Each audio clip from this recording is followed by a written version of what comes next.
let's today start with second unit, that is Fourier transform. Now, as in the case of Laplace transform, we have seen time is converted into frequency domain. Okay, we are converting one variable into another variable, so that is called as transformation of variables. Okay, that is transformation from one domain to another domain, that is time domain to frequency domain. So Laplace में हम क्या करते थे कि time को t को we are converting into variable s. Similarly, Fourier transform में we are converting again the same time variable into another frequency domain which is given by lambda. ठीक, तो यहाँ पर Fourier transform and this needs some knowledge of Fourier series which is in engineering M1 and M2. ठीक है, तो यहाँ पर चलिए let us discuss what is Fourier transform. Now before that let us have some understanding of Fourier series क्या होता है. ठीक है, Fourier series is some preliminaries which is required to solve Fourier transform. तो थोड़ा सा बेसिक हम Fourier series के बारे में भी देख लेते हैं. So first point is complex exponential form.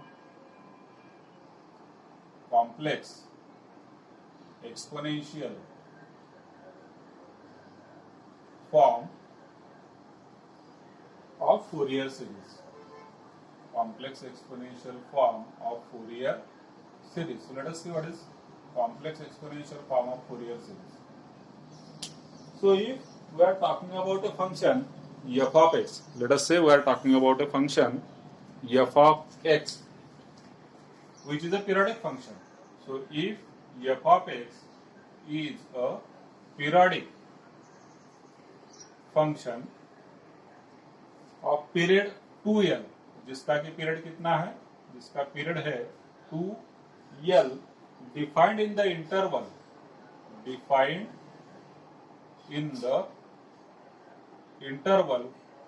minus l less than x less than plus l, then f of x can be represented by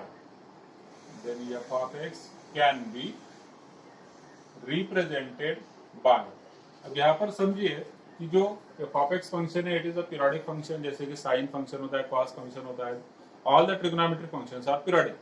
ठीक, तो यहाँ पर f of x एक पीरियोडिक फंक्शन है जिसका पीरियड है 2l and 2l is from minus l to plus l, then it is 2l. ठीक है, माइनस l फिर 0 फिर plus l, so it will become total period is 2l. So this function can be represented by Fourier series, can be represented by Fourier series, and this particular series is given by f of x is equal to, नीचे लिख लेता हूं मैं, Fourier series f of x is equal to a0 by 2 plus summation n is equal to 1 to infinity in bracket an cos n pi x upon l plus bn sin n pi x upon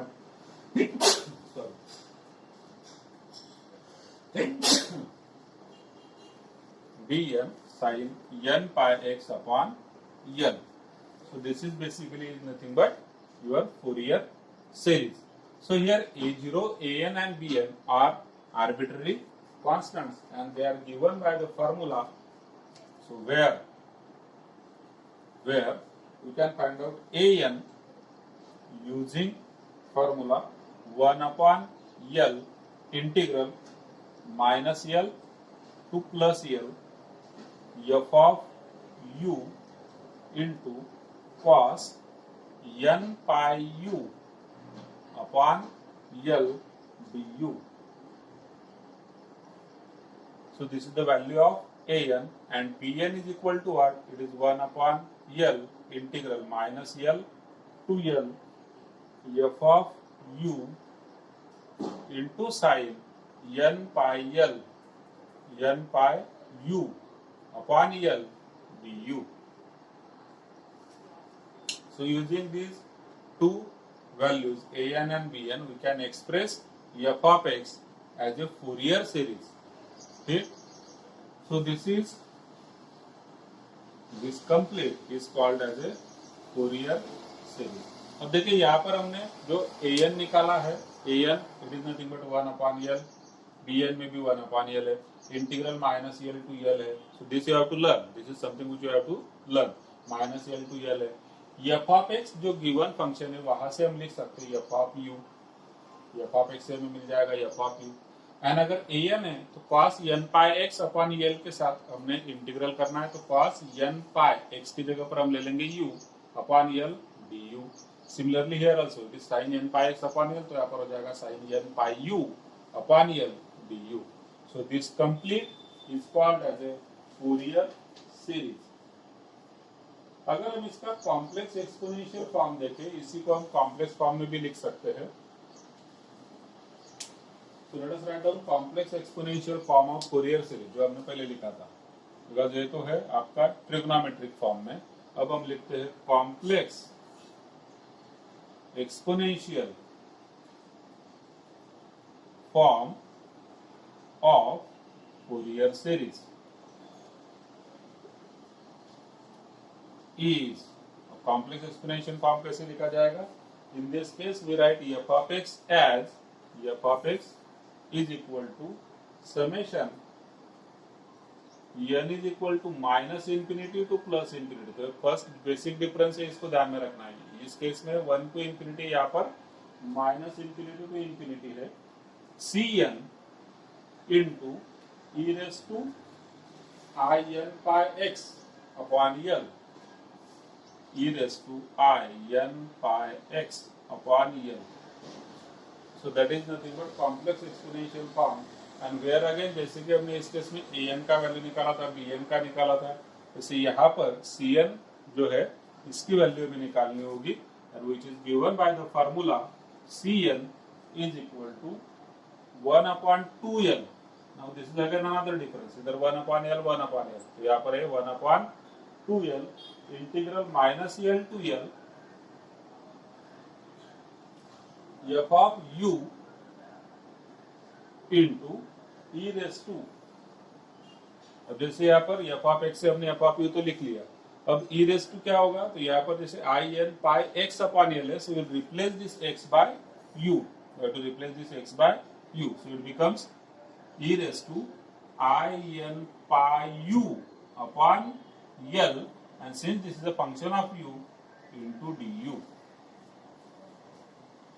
So this gives complex exponential form of Fourier series। तो Fourier series के हमारे पास दो फार्मूले हो गए। This one formula is in trigonometric form and this is in exponential form। ठीक? Now let us see Fourier integral। Fourier integral क्या होता है? So let us write down Fourier integral।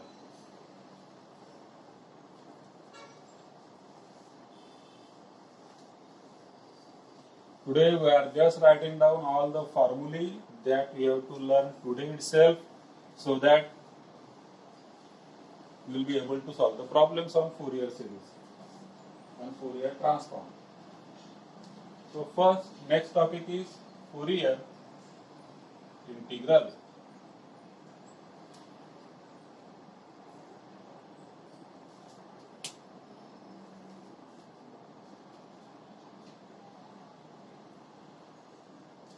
So the Fourier integral representation of f of x, the Fourier integral representation of f of x, where minus infinity less than x less than infinity is given by तो Fourier integral हमेशा इस range में होता है, minus infinity to plus infinity, and then it is given by f of x equal to 1/2 pi integral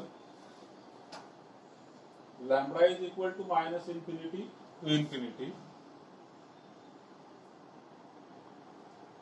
integral u is equal to minus infinity to infinity, so it's a double integral f of you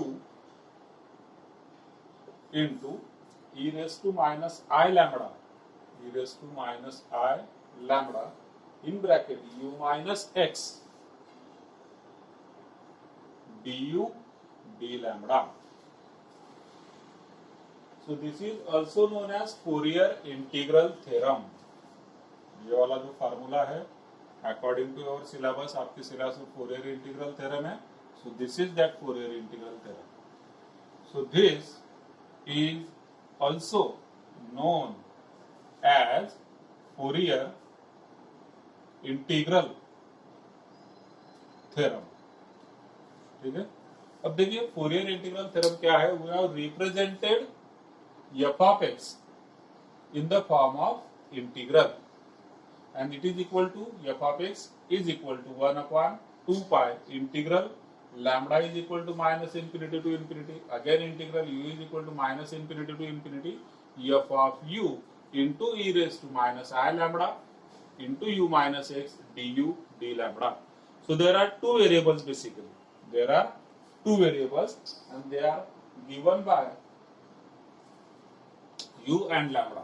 So here u is one variable, lambda is another variable. x will be treated as a constant क्योंकि हम u और lambda के साथ integral कर रहे हैं, तो x will remain as it is. ठीक. अब डबल इंटीग्रल का कंसेप्ट समझिए. एग्जैक्टली होता क्या है. ये जो बाहर वाला इंटीग्रल है, बाहर वाले इंटीग्रल के लिए आपके पास इधर डी लैम्बडा है. ठीक. For this integral you are having d lambda over here. So initially we will be evaluating this inside integral u is equal to minus infinity to infinity, यहां से लेके ये du तक. ठीक है. So this is single integral. ये हमने यहां से यहां तक du तक कर दिया सिंगल इंटीग्रल. फिर उसका जो भी आंसर आया उसको फिर हमने इंटीग्रेट किया विथ रिस्पेक्ट टू लैम्बडा. ठीक. यहां से लेके यहां तक ये सिंगल इंटीग्रल हुआ. फिर उसके बाद आपका आ जाएगा double integral. So in this way we can find out Fourier integral theorem. Now let us see different forms of this.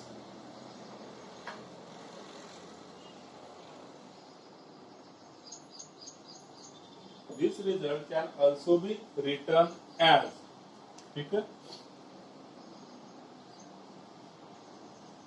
This can also be written as f of x is equal to, जैसे हमने यहाँ पर double integral बोला है. ठीक. Now we can separate this double integral. अगर हम इसको इस तरीके से लिखे f of x is equal to 1 upon 2 pi integral minus infinity to infinity e raised to I lambda x d lambda into integral again minus infinity to infinity f of u into e raised to minus I lambda u du. अब हम ये same integral इस तरीके से भी लिख सकते हैं. अब देखिए जो मिडल वाला इंटीग्रल है ना, अंदर वाला जो इनसाइड इंटीग्रल है, this integral is with respect to u. It means what. x तो चलिए x तो ऑलवेज कांस्टेंट है क्योंकि du d लैम्बडा है, तो x इज ऑलवेज कांस्टेंट. अब जब अंदर वाला इंटीग्रल हम निकालते हैं with respect to u, it means along with x this lambda also becomes a constant. lambda भी क्या हो जाएगा, कांस्टेंट हो जाएगा. तो अब यहाँ पर अगर मैं यूजिंग रूल्स ऑफ और using laws of indices we can express this function as f of u तो है e रेस टू.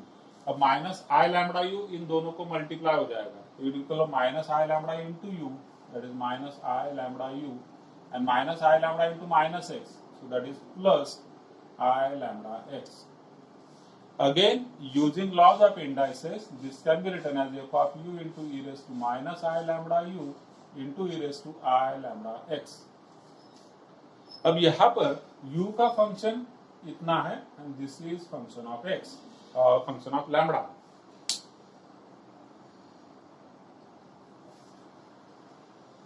ठीक. This is function of lambda, this is function of u.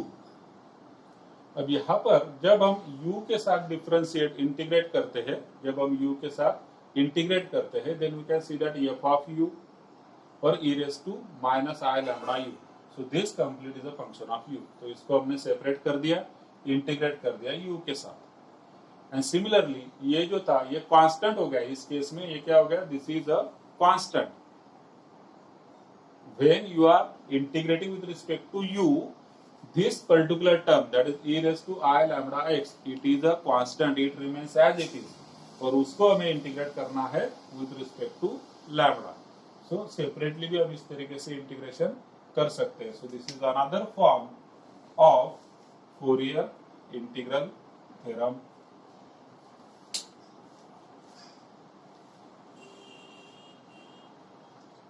Now next, equivalent forms of Fourier integral. अब इसी Fourier integral के कुछ equivalent forms हम देखते हैं. Equivalent forms of Fourier integral.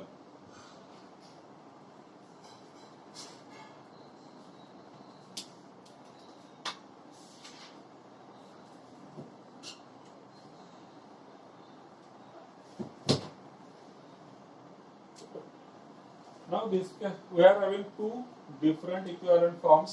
Let us write down first one. F of x is equal to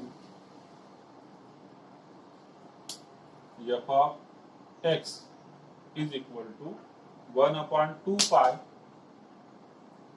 integral minus infinity to infinity, again integral minus infinity to infinity. So it's a double integral f of u into cos of lambda into u minus x du d lambda.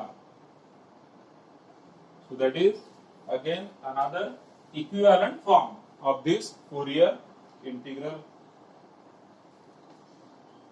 Now this can also be written as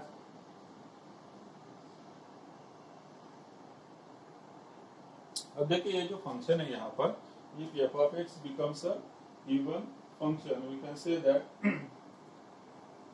इसका एक modified form हम अलग तरीके से ऐसे भी लिख सकते हैं. This is equal to 1 upon pi. ठीक है, 1 upon pi minus infinity to infinity. ये जो इंटरवल है it is double the interval of 0 to infinity. ठीक है, 0 टू इंफिनिटी के डबल होगा. तो हम इसे डबल कर लेते हैं. So we are multiplying here by 2. 2 से मल्टीप्लाई कर दिया तो ये वाला 2 कट हो जाएगा. Remains what? 1 upon pi. And then integral becomes in the range of 0 to infinity. Lambda का जो इंटीग्रल है, so lambda is varying from 0 to infinity and u is still varying from minus infinity to plus infinity, and then function is same, f of u into cos lambda u minus x du d lambda.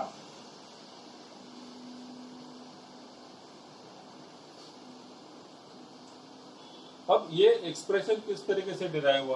तो देखिए this cos function मतलब कि lambda का function, ये तो u का function है, this is function of lambda.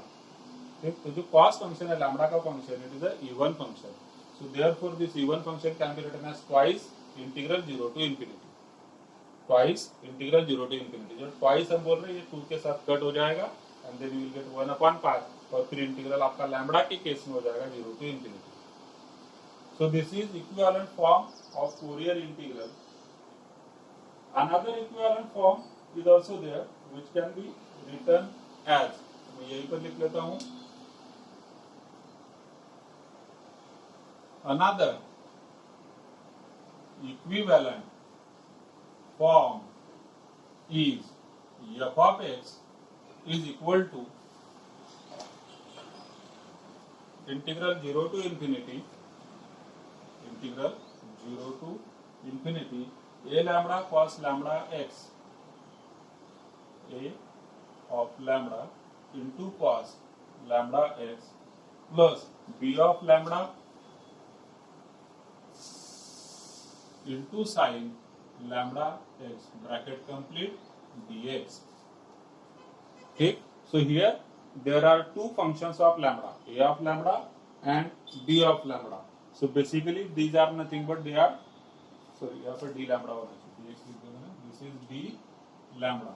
ठीक. तो a lambda और b lambda we have to find it out. So where we can find out a lambda by formula.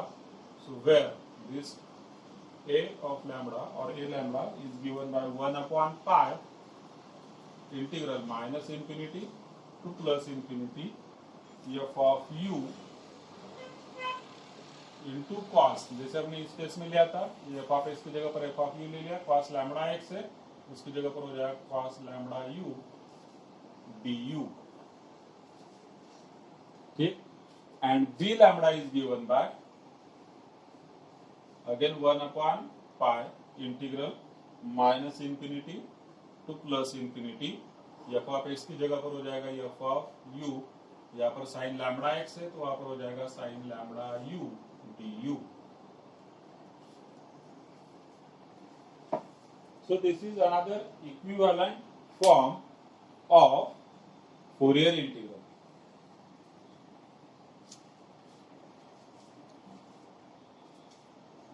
Now let us see Fourier sine and cosine integral. ठीक,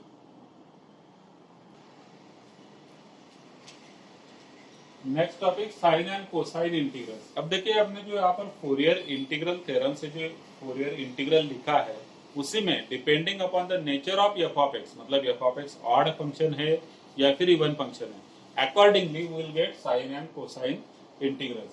सो यहाँ पर different cases हम discuss करते हैं. जैसे case 1, first case में if we are saying when f of x is an even function, f of x is an even function,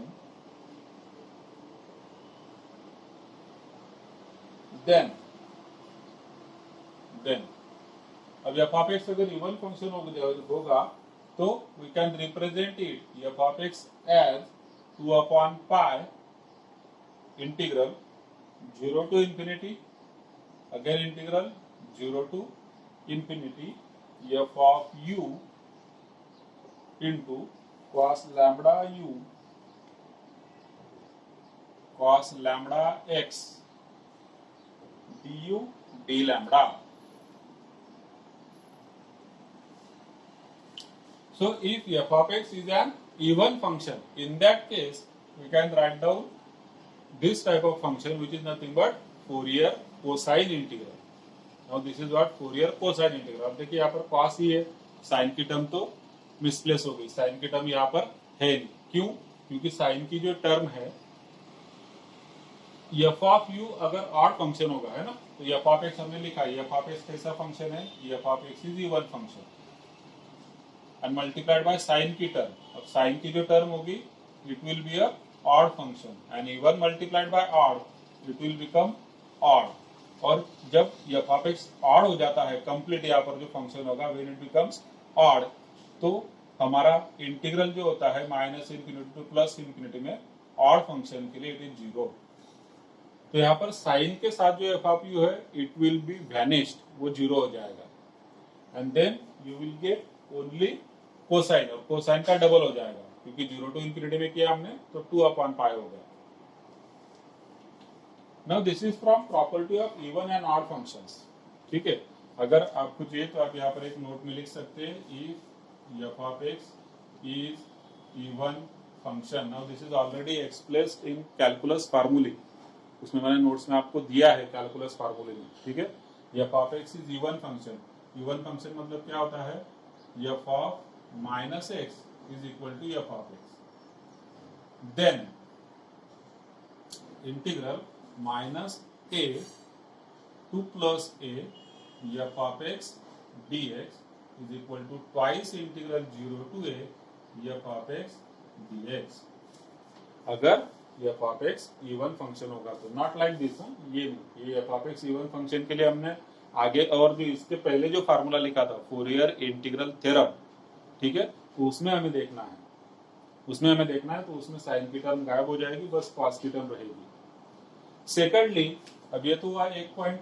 अगर मान लीजिए f of x is odd function है तो क्या होगा, ऑड फंक्शन मतलब होता है f of minus x is equal to minus f of x.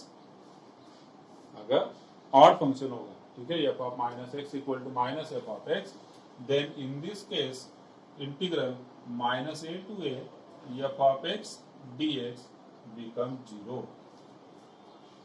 So even properties of definite integral में हमने पढ़ा है, properties of definite integral minus a to a में एफ ऑफ एक्स का इंटीग्रल होता है डबल इंटीग्रल 0 टू ए, अगर f of x even function होगा मतलब कि f of minus x equal to f of x होगा। सेकंड केस में अगर एफ ऑफ एक्स ऑड होता है मतलब f of minus x equal to minus f of x, then integral minus a to a f of x dx becomes 0. Now using this concept in Fourier integral we have got this property. तो हमने यहाँ पर लिखा अगर f of x even function होगा so we get f of x expansion like this and this is called as Fourier cosine integral of f of x.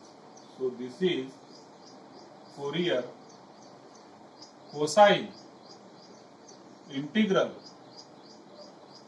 This is Fourier cosine integral of f of x.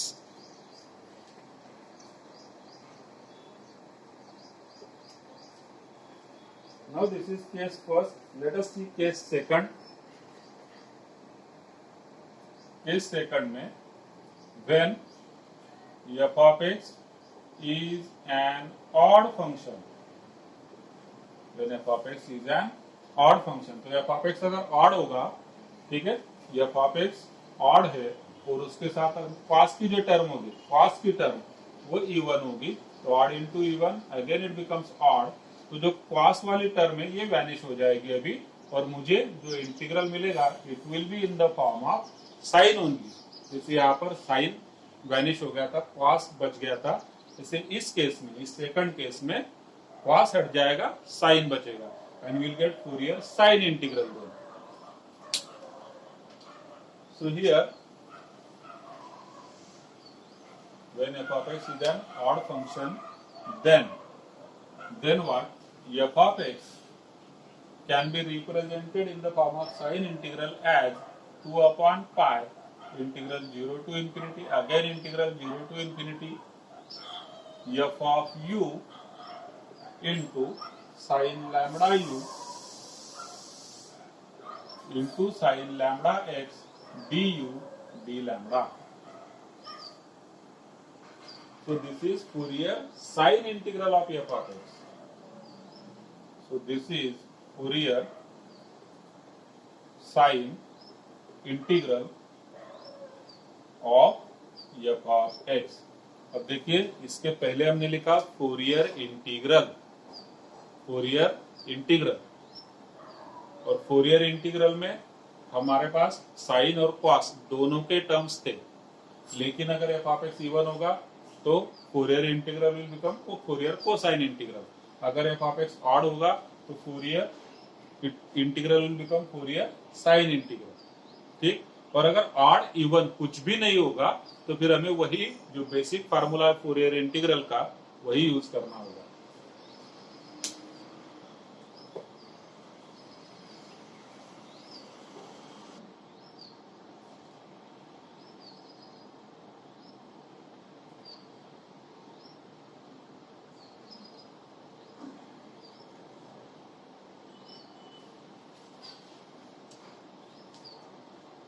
Now let us move to Fourier transform. और Fourier transforms क्या होते हैं? So Fourier transform of f of x, Fourier transform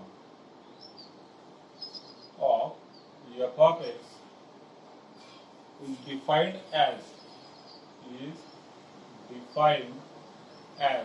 अब f of x एक given function है which is a function of x. We have to express it in the form of Fourier transform.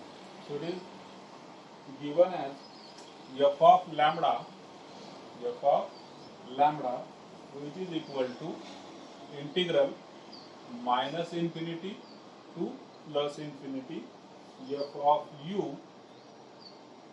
into e raised to minus I lambda u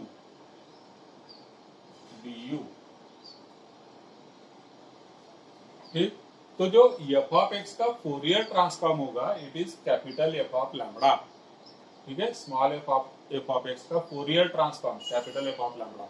it means what, we have transformed variable x in terms of variable lambda. So this is called as transformation, and this is Fourier transformation. We have converted variable x into variable lambda. So this is, क्योंकि अब इस integral का जो answer आएगा, see here you can see f of u e raised to minus I lambda u, लेकिन ये function किसका हुआ, u का, which will be integrated with respect to u, and then you will be putting limits of u as minus infinity to plus infinity. तो u vanish हो जाएगा and you will get only answer in terms of lambda. So this is Fourier transform. और इसी का inverse transform. सो अगर हमें f of x दिया है और f of लैम्बडा निकालना है, so we'll use this formula for Fourier transform.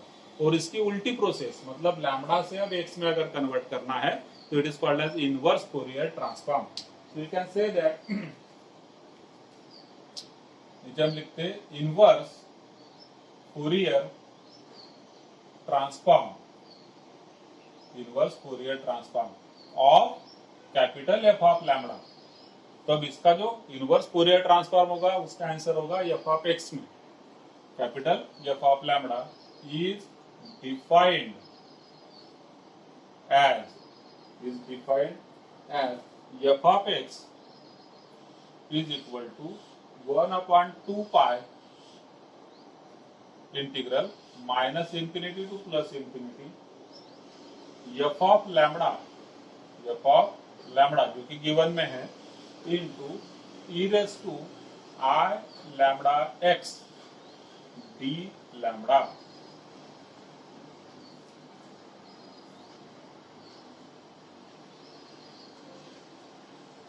Now after evaluating this integral which is in the form of lambda की लिमिट्स हम डाल देंगे तो लैम्बडा वैनिश हो जाएगा and we will get a function of x only. That is nothing but f of x. So this is inverse Fourier transform. तो अगर आपको f of x दिया है और हमें Fourier transform निकालना है, that is f of lambda, it will be by this formula.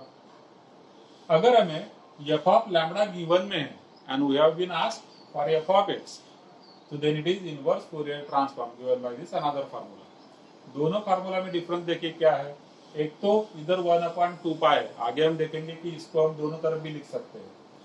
since it is a constant, हम यहाँ पर और यहाँ पर दोनों तरफ लिख सकते हैं. तो इसे हमें डिवाइड कर लेना होगा दो इक्वल पार्ट्स में, तो देखते हैं बाद में. अब यहाँ पर माइनस इंफिनिटी टू इंफिनिटी, इधर एफ ऑफ यू है, एफ ऑफ एक्स से हमने एफ ऑफ यू निकाल लिया. यहाँ पर ऑलरेडी एफ ऑफ लैम्बडा दिया है, एफ ऑफ लैम्बडा ही हमने लिखा. इधर e raise to minus i lambda u होता है, ये ध्यान में रखना, माइनस साइन होता है. यहाँ पर e raise to i lambda x होता है, प्लस साइन होता है. ठीक.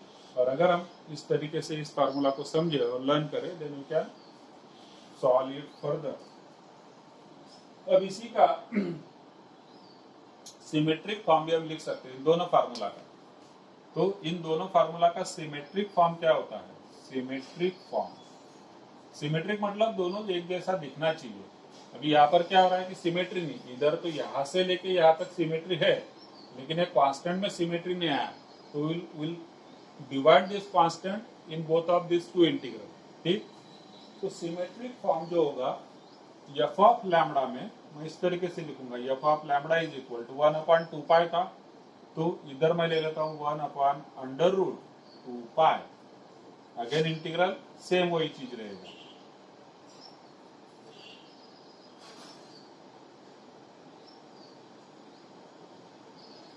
और जो एफ ऑफ एक्स होगा, यहाँ पर 1/2 पाई था, लेकिन हमने 1/√2 पाई इसमें डाल दिया, तो इधर भी रहेगा 1/√2 पाई.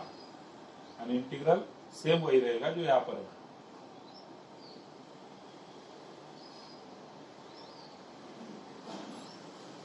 ठीक.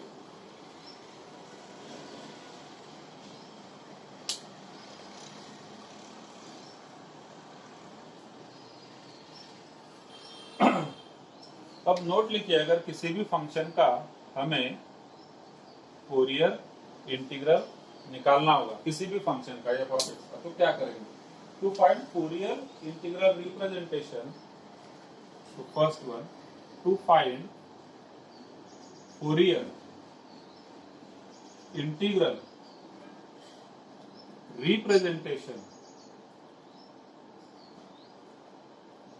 of a function f of x, है ना, to find Fourier integral representation of a function f of x. So it means what, f of x is given and we have to find its Fourier integral representation.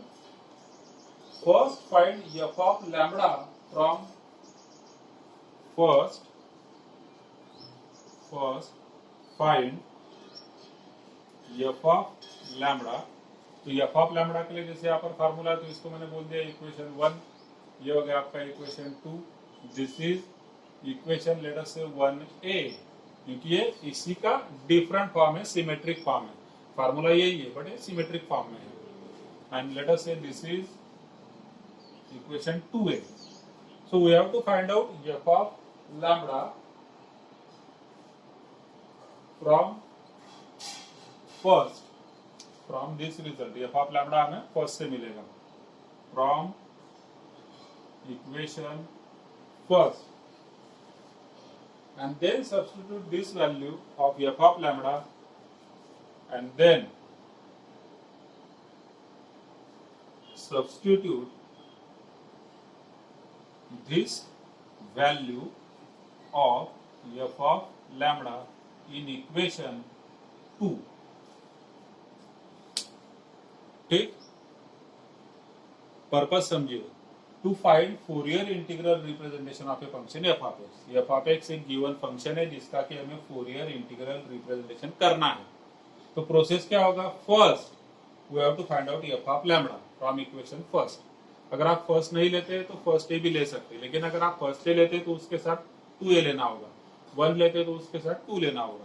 ठीक, तो हमने given जो f of x था वहां से हमने f of lambda निकाल लिया, फिर यही सेम f of lambda इधर यूज करके हमने फिर वापस f of x find out किया. तो इस पर्टिकुलर क्वेश्चन में, मतलब फोरियर इंटीग्रल रिप्रेजेंटेशन में, हमेशा गिवन में भी f of x रहेगा और आंसर में भी f of x रहेगा, but f of x will be in the form of integral. f of x will be in the form of integral. तो अगर हमने 1 यूज किया तो उसके साथ पेयर 2 का बनाएंगे, 1 और बाद में 2, मतलब f of lambda f of x. अगर आपने 1a यूज कर लिया ये वाला, तो उसके साथ आप f of x निकालते समय ये 2a यूज करेंगे. तो फाइनली अल्टीमेटली क्या होगा, ये कांस्टेंट एक दूसरे से मल्टीप्लाई हो जाएंगे and it will get 1/25 only.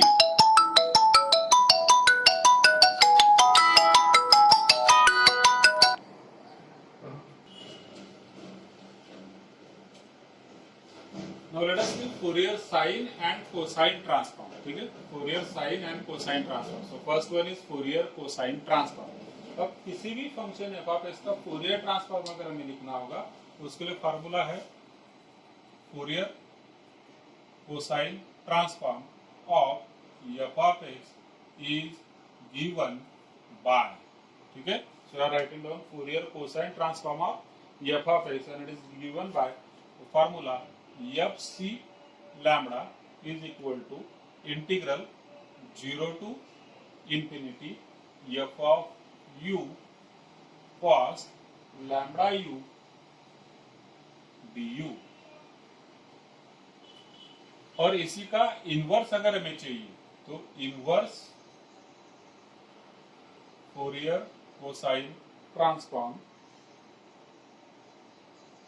Of fc lambda is, it is nothing but f of x which is equal to 2/pi integral 0 to infinity fc lambda into cos lambda x d lambda.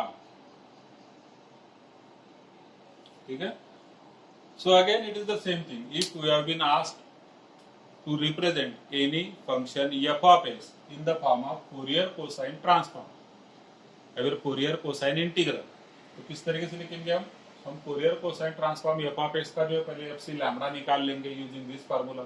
एक बार हमने fc lambda निकाल लिया, again we will use this fc lambda over here to find out f of x in terms of Fourier cosine transform.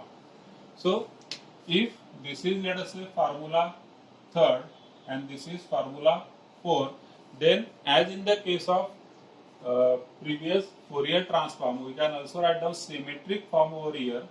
So symmetric form अगर हमें इसका लिखना होगा, then we can write it as, अब जो ये कांस्टेंट है 2/पाई, इसे हम दोनों तरफ डिवाइड कर देंगे, तो जो एफसी लैम्बडा का फार्मूला होगा it will become like this. 2/पाई कांस्टेंट को हमें दोनों तरफ एडजस्ट करना है, so it will be written like this √2/पाई, और वही चीज एफ ऑफ एक्स में भी हम ले लेंगे √2/पाई। तो सिमेट्रिक फॉर्म हो गया। बेसिकली फार्मूला आप ये वाला यूज करिए, हम जनरली यही यूज करेंगे, but this should be known. ये कभी कभी इस तरीके से भी हम लिख सकते हैं। सो दिस इज सिमेट्रिक फॉर्म। यहाँ पर हो जाएगा into integral 0 to infinity. So this is basically 3a। इसी का सिमेट्रिक फॉर्म है, डिफरेंट फॉर्म है। और एफ ऑफ एक्स के लिए अगेन √2/पाई तो हमने ले लिया, इनटू इंटीग्रल होगा 0 to इंफिनिटी, यही same integral.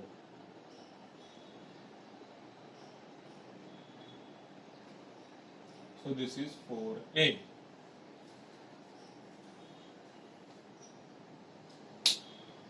So this is Fourier cosine transform. इसी तरीके से हम फोरियर साइन ट्रांसफॉर्म भी लिख सकते हैं। So second one is Fourier sine transform. So ध्यान रखिए फार्मूले बहुत सी जगह पर सिमिलैरिटी है, तो कहाँ पर क्या चेंजेस होते हैं, कहाँ पर -∞ to इंफिनिटी है, कहाँ पर 0 to इंफिनिटी है, कहाँ पर 1/पाई है, कहाँ पर 2/पाई है, या फिर कहाँ पर 1/2 है। So that you have to learn the फार्मूले सब लर्न करने पड़ेंगे, फिर उसका यूज हम जब एग्जांपल्स लेंगे तो देखेंगे कैसे यूज करना है। सो फोरियर साइन ट्रांसफॉर्म जो होगा, यहाँ पर लिखते हैं Fourier sine transform of f of x is given bye. अब इसी फॉर्म जैसे ये फोरियर कोसाइन है वैसे हम फोरियर साइन लिखते हैं। So it is Fourier sine मतलब f x lambda and it is given by integral 0 to infinity f of u into sine lambda u du। ठीक, ये एफ एक्स लैम्बडा हुआ। और अगर हमें एफ ऑफ एक्स निकालना होगा मतलब कि इसका इनवर्स, तो हम लिखते हैं inverse Fourier sine transform of f x lambda. अब इसका इनवर्स लेना है, is f of x and which is nothing but again 2/पाई, जैसे कि यहाँ पर हमने लिखा था 2/पाई integral 0 to infinity f c lambda cos lambda x का। इस केस में हो जाएगा f s lambda into sine lambda x d lambda.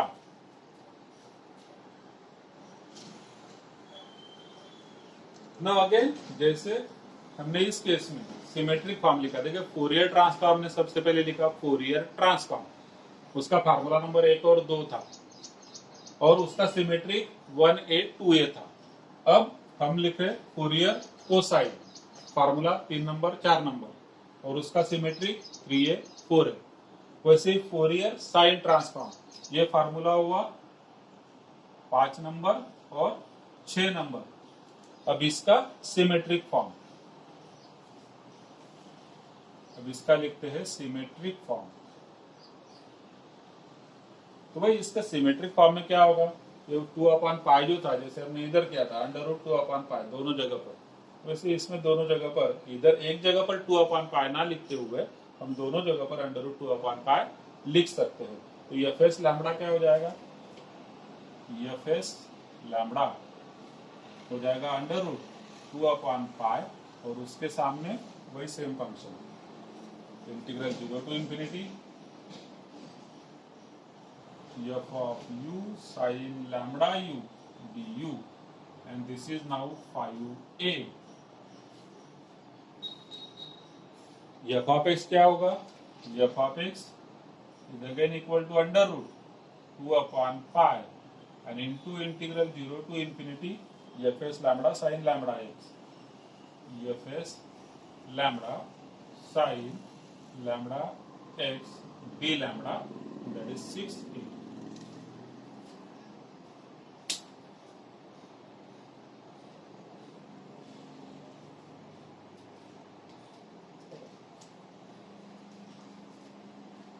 Clear है यहां तक? तो अब जितने भी हमने फार्मूले लिखे हैं इसको एक टेबल के फॉर्म में एक जगह पर लिख लेते हैं कि कौन से केस में कौन सा फार्मूला यूज होगा. So let us write down all this फार्मूले in the form of a table, जैसे हमने लैपलास में भी लिखे थे.